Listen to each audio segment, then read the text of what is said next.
I always feel better after I declutter my living space. I actually met a hoarder this year. I didn't know I was going to meet a hoarder, but when I went into the apartment, oh my gosh, I couldn't believe it. How do you live like this? How do you stand it? I suppose it's just one increment at a time. They don't notice it. It builds up, and they just can't let anything go. And probably mentally or emotionally, they can't let anything go as well. And they're holding on to it. And that's why these people are also overweight. They can't let, whatever is in their bodies go.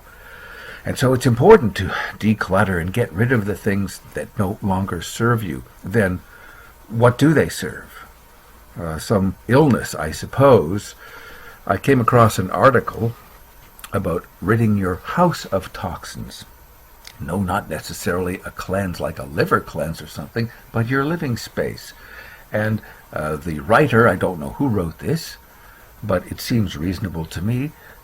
Some toxins in your house are: one, objects you no longer use; two, clothes you don't like or haven't used in a while, or damaged, like old holy underwear or something like that. Socks, I'm guilty of having socks with one has got a hole in it, the other one's okay. I figure, well, I'll wear it until the other one gets a hole. Oh well, and meanwhile I've got, a half a dozen pairs unopened. Well, these ones aren't used up yet. That's my thinking. But maybe I need to get rid of the old to let in room for the new. Number 3, broken things. Number 4, old cards and notes. Guilty of that. I keep all the old notes and things. Plants that are sick or dead. Receipts and magazines, broken shoes. Yes, I keep broken. I've got a pair of slippers I've been wearing for years. They're falling apart. I just haven't gotten around to getting a new pair, and I'm attached to them. How do I rid myself of this mindset? Number 7, stuff of all kinds calling the past. Oh no, so I can't touch that one.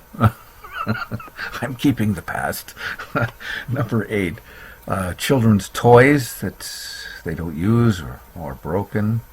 In doing all of these things, it indicates, this article, that your health will get better, relationships get better, your creativity will grow, you'll have an improved mood and a reasoning capacity. That's right, because your mind is not bogged down with this crap, basically.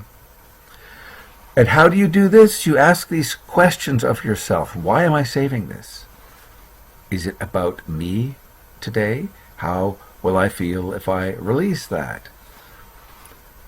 And you can separate your unused goods and classify them as those things to donate, A, to throw out, B, or to sell.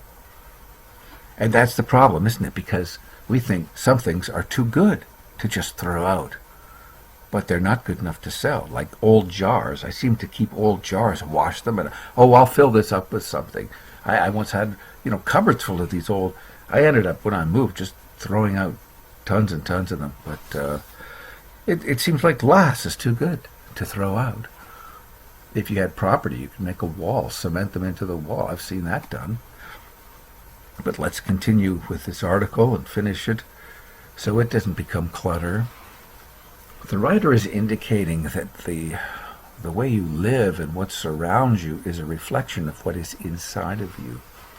And he advises to avoid extreme noises in your life, strong lights, strong chemicals, and try to avoid the sad memories that bog you down. Try to finish the projects you've started. Oh gosh, I'm guilty of that. So many unfinished writing projects. Cultivate positive energy in your home, which is damn hard to do when your home just consists of you in an empty room.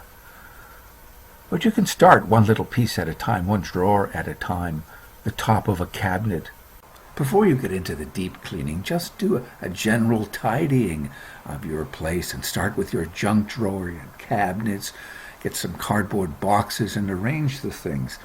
Put some trash in one box, the recycling in another, those things you're going to sell or donate, and even a box for the things of which you are in doubt, at this moment anyway.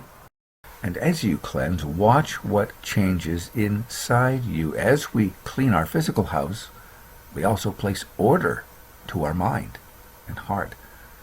And this is the hard thing. Practice detachment with material things that just fill your space, and you'll see how you'll slowly be able to do the same with more monumentous situations.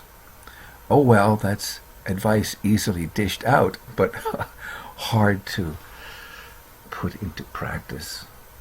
Maybe one little thing at a time. Throw away that holy sock, or clean out the around the dashboard of your car, or the back seat of your car, old pieces of paper and shopping bags and whatever.